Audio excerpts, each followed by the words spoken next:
Good morning. PHDC first year की online class भारतीय समाज और शिक्षा में आपका स्वागत है। आज हम भारतीय समाज और शिक्षा के अंतर्गत पढ़ेंगे। हमारा प्रकरण है राष्ट्रीय अल्पसंख्यक आयोग विवाद की शक्तियों के संबंध में, जिसके जिसके जैसा कि हमने कल इसके राष्ट्रीय अल्पसंख्यक आयोग के कार्यों के संबंध में वीडियो के माध्यम से जानकारी दी। अब हम इसके अंतर्गत राष्ट्रीय अल्पसंख्यक आयोग से संबंधित जो विवाद होते हैं उसके संबंध में कौन कौन सी शक्तियाँ उसके पास में होती है उनके बारे में विस्तृत जानकारी वो प्राप्त करेंगे। तो इसके अंतर्गत निम्नलिखित शक्तियाँ होती हैं, जिसके अंतर्गत मुख्य रूप से हम शक्तियों के बारे में पढ़ेंगे। तो पहली शक्ति है कोई अन्य विवाद जो विहित किया जाए। ऐसा विवाद जो राष्ट्रीय अल्पसंख्यक समुदाय से संबंधित हो, उस विवाद को विहित रूप से राष्ट्रीय अल्पसंख्यक आयोग उस विवाद के संबंध में अपनी शक्तियों का उपयोग कर सकता है और राष्ट्रीय के अंदर हमारे देश के अंदर रहने वाले अल्पसंख्यकों के हितों की सुरक्षा है वो आसानी से कर सकता है। फिर दूसरा है साक्ष्यों और दस्तावेजों के परीक्षण हेतु आयोग अग्रसरित विभिन्न प्रकार के राष्ट्रीय अल्पसंख्यक आयोग के जो विभिन्न प्रकार विवाद से संबंधित विभिन्न प्रकार के दस्तावेज होते हैं, उन दस्तावेज के ऊपर जो गवाह होते हैं उनके सिग्नेचर वगैरह आदि के संबंध में सबसे पहले वह आयोग क्या करता है, उनका परीक्षण करता है। उसके बाद में वह किसी न किसी विवाद के फैसलों तक पहुंचने में सक्षम रहता है, तब जाकर वह किसी न किसी समस्या का हल है वो निकाल पाता है। अतः दस्तावेज की पूर्ण रूप से परीक्षण करने के दौरान ही उस विवाद के संदर्भ में वो अपने शक्तियों का उपयोग करने में सक्षम रहता है राष्ट्रीय अल्पसंख्यक आयोग। फिर नेक्स्ट है किसी लोक अभिलेख अथवा उसकी प्रतिलिपि किसी न्यायालय एवं कार्यालय से अनुपेक्षा मांग करना। वह राष्ट्रीय अल्पसंख्यक आयोग है वह किसी भी लोक अभिलेख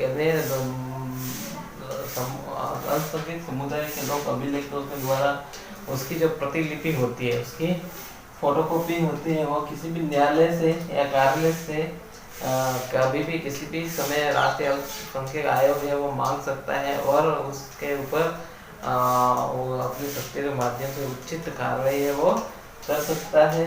अतः किसी अभिलेख को मांगने की उसके पास में क्या होती है, वाद विवाद से संबंधित किसी अभिलेख को मांगने की उसके पास में शक्ति होती है न्यायालय से वो राष्ट्रीय अल्पसंख्यक आयोग है वो कभी भी मांग सकता है। तो इसके पास में ऐसी शक्ति होने के कारण वह अल्पसंख्यक संबंधी विवाद है वो आसानी से निपटाने में अपनी महत्वपूर्ण भूमिका को निभाता है।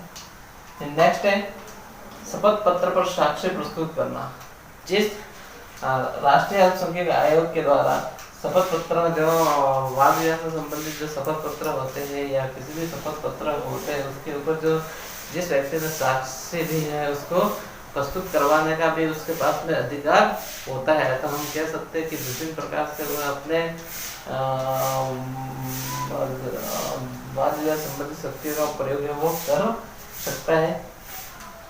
फिर नेक्स्ट है दस्तावेजों को प्रस्तुत करने की अपेक्षा करना। यदि कोई भी व्यक्ति है या कोई भी समुदाय है वो दस्तावेजों को प्रस्तुत करने में आनाकानी करता है, तो ऐसी स्थिति में वो वाद विवाद संबंधी दस्तावेज वो प्रस्तुत करवाने में अपनी शक्ति का प्रयोग है वो सख्त तरीके से करने में सक्षम रहता है।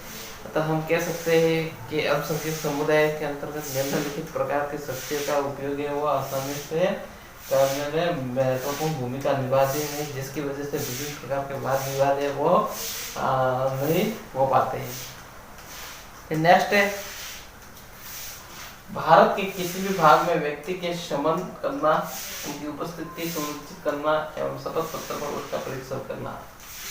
अल्पसंख्यक समुदाय के लोग भारत के किसी भी भाग में या अपना निवास स्थान में वो प्राप्त कर सकते हैं, किसी भी भाग में वो रह सकते हैं और किसी भी स्थान पर उनकी जो उपस्थिति होती है वो कौन सुनिश्चित करता है, राष्ट्रीय अल्पसंख्यक आयोग करता है।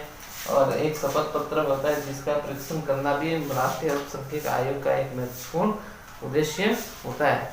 अतः हम कह सकते हैं कि राष्ट्रीय अल्पसंख्यक आयोग है वह विभिन्न प्रकार से अल्पसंख्यकों के हितों के लिए अपनी शक्तियों का वाद विवाद संबंधी शक्तियों का विभिन्न रूप से प्रयोग है वो करता है, जबकि इसकी निम्नलिखित शक्तियां हैं वो इस प्रकार से थी जिसके द्वारा वो अल्पसंख्यकों के हितों की सुरक्षा आसानी से करने में सक्षम रहता है। इस प्रकार से उसकी शक्तियाँ निम्नलिखित वाद विवाद संबंधी शक्तियाँ निम्नलिखित पूर्ण रूप से इस प्रकार की जैसे अन्य विवाद वाद विवाद जैसे अल्पसंख्यक समुदाय के अलावा अतिरिक्त ऐसे विवाद जिनके संदर्भ में वो विचार स्पष्ट करती है। इसके अलावा दस्तावेजों का परीक्षण करना, इसके अलावा किसी भी लेख को न्यायालय से मांगने की शक्ति भी होना उसके पास है। इसके अलावा शपथ पत्र पर किसके साक्ष्य दी है वो प्रस्तुत करने की शक्ति। इसके अलावा दस्तावेजों को प्रस्तुत करने के लिए मेरे अंदर कोई भी आनाकानी करता है तो उसे दस्तावेज मजबूर रूप से प्रस्तुत करवाने हेतु तो बाध्य करना। और अंतिम में अल्पसंख्यक समुदाय का व्यक्ति भारत के किसी भी स्थान पर रह सकता है, किसी भी स्थान पर रह सकता है, उसको निराश करने की अनुमति दिलवाना। उसके अलावा किसी भी स्थान से उसकी उपस्थिति को निश्चित करना और शपथ पत्र का परीक्षण करना भी इसके शक्तियों के अंतर्गत आता है। इस प्रकार से राष्ट्रीय अल्पसंख्यक आयोग की विवाद संबंधी निम्नलिखित शक्तियाँ इस प्रकार से थी। मतलब आज की क्लास में इतना ही। आपका बहुत बहुत धन्यवाद।